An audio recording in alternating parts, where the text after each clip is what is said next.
குருவே சரணம். திருமணத்தில் வசிய பொருத்தம்.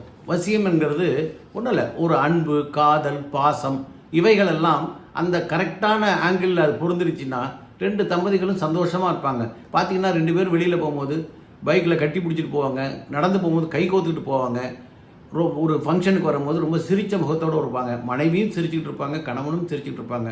அந்த அந்யோன்யம் அதிகமாக ஆக்கக்கூடியது இந்த வசியம். வசியமாக இருக்கும்.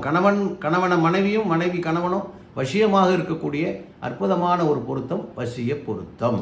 இதில் மேஷத்துக்கு சிங்கம் விருச்சிகம், ரிஷபத்துக்கு கடகம் துலாம், மிதுனத்துக்கு கன்னி, கடகத்துக்கு விருச்சிகம் தனுசு, தனுசுக்கு மீனம், மகரம் கும்பம் மேஷம், கும்பத்துக்கு மீனம், மீனத்துக்கு மகரம் வசியம். இதை தாண்டி இதை நான் சொன்ன லிஸ்ட்லேருந்து வேறு மாதிரி இருந்துன்னா வசியம் பொருந்தாது. அப்போ கணவன் மனைவிக்குள்ள பொருத்தம் இல்லாமல் ரெண்டு பேருக்குள்ளே சண்டை வரும், சின்ன சின்ன பிரச்சனைகள் பெருசாகி அப்பா அம்மாட்ட சொல்லுவாங்க, ரெண்டு ஊரில் பஞ்சாயத்து பண்ணுவாங்க, அதுக்கப்புறம் பார்த்திங்கன்னா கோர்ட்டுக்கு போயிடுவாங்க, கணவன் மனைவி பிரிஞ்சிடுவாங்க. இன்றைக்கி பார்த்திங்கனாக்கா சென்னையில் இருக்கோம், சென்னையில் 13 கோர்ட்டு இருக்குது, மனநல கோர்ட். அத்தனையிலுமே அந்த இளம் பிள்ளைகள் எல்லாம் அப்ளை பண்ணிட்டு நின்றுட்டுருக்காங்க. கணவன் மனைவி உறவு என்பது வாழ்க்கை அந்திம காலம் வரை நம்ம முன்னோர்கள், என்னுடைய வயசில் பார்க்க போனால் அந்த மனைவி அந்த வீட்டை விட்டு வெளியில் போகணும் அப்படின்னாக்கா மரணம் அடைஞ்சு சுமங்கலியாக போகணும் அப்படின்னு ஒவ்வொரு பெண்ணும் அந்த காலத்தில் வேண்டிக்குவாங்க.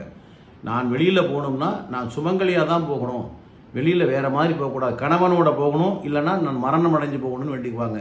இன்றைக்கி இருக்கக்கூடிய பெண்கள் பிள்ளைகள் ரொம்ப கணவன் மனைவி பிரிஞ்சிடுறாங்க. அதனால் பெற்றோர்களுக்கு மனக்குறைச்சல். இவங்களுக்கு ஒன்றுமே இல்லை, இவங்க டைவர்ஸ் அப்ளை பண்ணிட்டு தனித்தனியாக ரெண்டு பேரும் படிச்சிருக்காங்க, நல்ல வேலை பார்க்குறாங்க, சம்பளம் வாங்குறாங்க. ஆனால் பெண்ணை பெற்றவர்களோ ஆண்களை பெற்றவர்களோ அந்த பிள்ளைகளை பெற்ற பெற்றோர்களுக்கு தான் மன உளைச்சல். ஐயோ நம்ம கஷ்டப்பட்டு கல்யாணம் பண்ணி வச்சோம், பிள்ளைங்க சந்தோஷமாக இல்லையே அப்படிங்கிற ஒரு மனக்கவலை அவங்களுக்கு நீங்காமல் இருக்கும்.